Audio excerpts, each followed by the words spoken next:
அன்பு கூறாமல் கொடுக்க முடியும், ஆனால் கொடுக்காமல் அன்பு கூற முடியாது.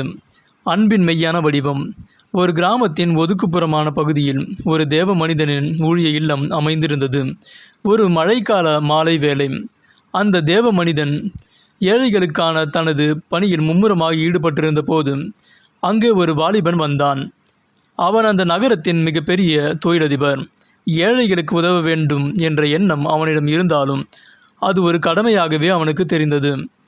அவன் அந்த தேவ மனிதனை சந்தித்து ஒரு பெரிய பணப்பையை அவரிடம் நீட்டி, ஐயா, இதோ என் காணிக்கை, இதை ஏழைகளின் நலனுக்காக பயன்படுத்துங்கள், ஆனால் மன்னித்து கொள்ளுங்கள், என்னால் நேரடியாக அவருடன் வந்து நேரம் செலவிட முடியாது, என் அலுவலக பணிகள் அவ்வளவு அதிகம் என்றான். அந்த தேவ மனிதன் அந்த பணப்பையை பெற்றுக்கொண்டு கனிவான புன்னகையுடன் அவனை ஏறிட்டு பார்த்து பின்னர் பக்கத்தில் இருந்த ஒரு சிறிய அறையை காட்டினார். அங்கே நோய்வாய்ப்பட்ட ஒரு முதியவர் பலவீனமாக கிடந்தார்.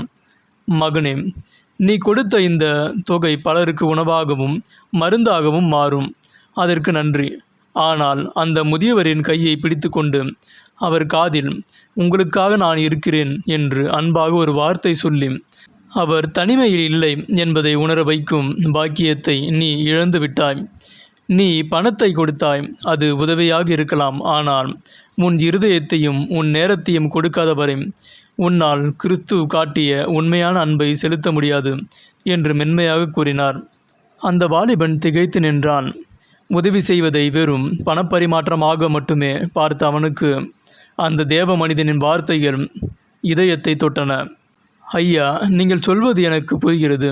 பணத்தை கொடுத்துவிட்டு விலகி நிற்பது எளிது, ஆனால் ஒருவரின் துயரத்தில் பங்கெடுத்து கிறிஸ்து நமக்காக பகிர்ந்த அந்த அன்பை பகிர்வதுதான் உண்மையான அர்ப்பணிப்பு என்பதை நான் உணர்கிறேன் என்றான் அவன் நெகிழ்ச்சியுடன். அன்று முதல் வெறும் பண உதவி மட்டுமல்லாது வார இறுதி நாட்களில் அந்த இல்லத்திற்கு சென்று நோயாளிகளுக்கு உணவூட்டி அவர்களுடன் பேசி தன் அன்பை பகிர்ந்து கொள்ளத் தொடங்கினான். பொருளை கொடுப்பதை விட தன்னையே அன்பாக கொடுப்பதில் இருக்கும் பரவசம் அவனுக்கு பெரிய மகிழ்ச்சியை தந்தது. நீதி, பொருளாதார உதவி என்பது ஒரு செயலாக இருக்கலாம், ஆனால் அந்த செயலுக்கு பின்னால் அன்பு இல்லை என்றால் அது தேவனுக்கு முன்பாக முழுமையடையாது. அன்பு என்பது வெறும் கைகளிலிருந்து வருவதல்ல, அது கிறிஸ்துவை பிரதிபலிக்கும் இருதயத்திலிருந்து வருவது.